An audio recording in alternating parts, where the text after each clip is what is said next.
Hinayang ng virus. Hanon, tidak sekali hanon Indonesia University. Kasain luwan basta. Mutta haluan elää pakon elää. Eli nyt vertaillaan suomalaisia asioita filippinalaisia asioita. Suomalaiset syövät edelleen perunoita, mutta filippinalaiset ne syövät 3 kertaa päivässä riisiä. Ja kun teillä on tällainen perinteinen talo, meilläkin on vahipuu, joka on tehty bambusta. Ja Suomessa on 4 vuoden aikaa. Meillä on vain sateinen ja aurinkoinen vuoden aika. Ja Suomessa varsinkin synttärijuhlassa kakko riittää. Mutta filippinalaiset tarjoavat näin paljon ruokaa, koska mitä paljon on tarjottu pöydällä, sitä paljon rakkautta on tarjottu. Ja suomalaiset, kun rannalla suomalaiset ottavat aurinkoa, mutta olemme varjossa, koska meidän mielestä ei ole paljon. Niin. Nyt puhutaan meidän omasta työkokemuksesta. Kiitos. No, tässä kuvassa olen toissa sairaalassa Englannissa sairaanhoitajana monta vuotta sitten.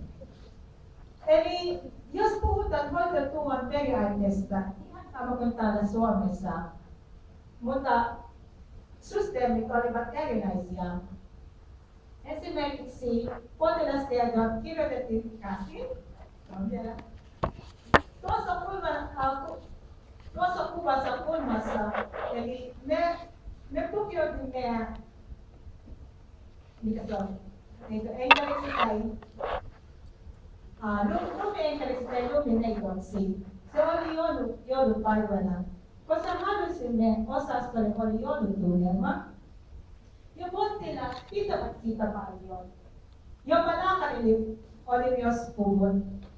Meidän osastolle oli intialaisia, afrikkalaisia, suomalaisia, filippiniläisiä ja englantilaisia hoitajia. Se oli monikulttuurinen osasto.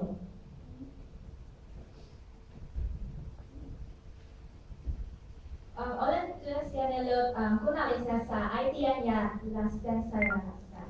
Ennen kuin saan vakituisen työpaikan, olin ollut sairaanhoitaja vapaaehtoisena vuoden. Ja me jouduttiin maksamaan sairaalalle saadaksemme työkokemuksia.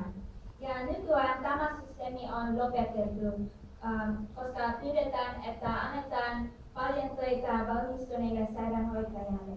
Ja siksi muut hakevat töitä ulkomailta. Ja suurimmassa osassa julkisista sairaaloista potilastiedot kirjoitetaan vielä käsin. Ja tuossa kuvassa näytetään, miten me vietettiin uutta vuotta töissä.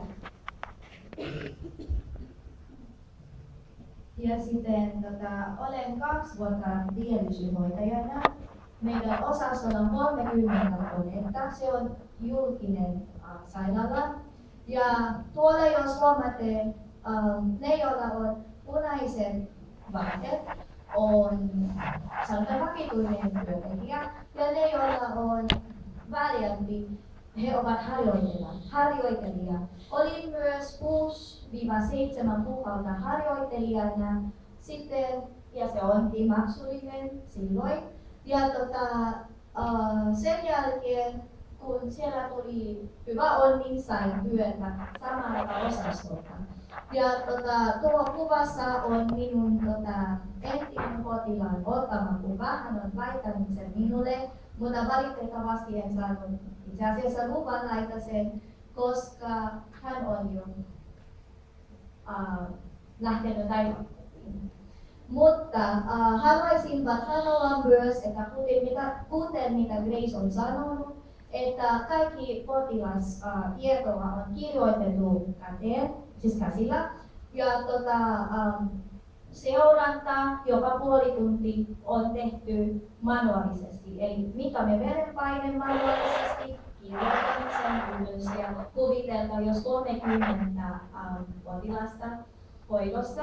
Ja sitten 5-6 sairaanhoitajaa hoitaa niitä. Eli jokaisella on 6 tai 5 potilasta. Ja kun sä olet jo valmis mittamaan verenpaineen, sun ensimmäinen kierros, sä sitten taas aloitat uudestaan. Mutta se on kuitenkin hoito on läheinen ja sinä tiedät sinun potilas enemmän kuin sinun työkaveri, kun hän tulee 2-3 kertaa viikossa. Ja tämä on minun työkokemus. Ja mä olin ollut päivystyksessä yhdessä sairaalassa Viettineillä ja siellä alhaalla on kuva, missä mä sain sitä vinsiä, joka puhuttiin äsken. Ja siellä sairaalassa, missä mä olin, me palvelimme köyhille ihmisille, jotka asuvat vuorella.